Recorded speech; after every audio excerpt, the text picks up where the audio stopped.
Welcome to Kishore academy. இன்றைக்கி இந்த வீடியோவில் 11th standard physics English medium first chapter important question என்னென்னு பார்க்க போகிறோம். Uses of SI system. So ஒரு கொஸ்டின் பேப்பரில் யூசஸ் ஆஃப் எஸ்ஐ சிஸ்டம் என்னென்னு கேட்டிருக்கிறாங்க. ஸோ இது இருக்குது, இது பாருங்கள், பேஜ் நம்பர் 8ல் இருக்குது, English medium. First use, the system makes use of only one unit for one physical quantity, which means a rational system of units.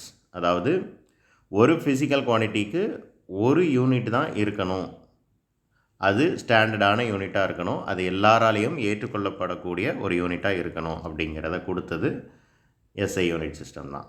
ரெண்டாவது point, in this system all the derived units can be easily obtained from the basic and supplementary units, which means it is a coherent system of units.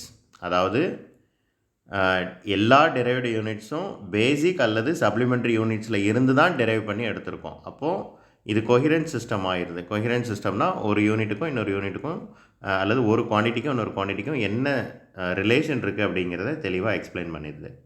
மூணாவது point, it is a metric system which means that multiples and submultiples can be expressed as a power of 10.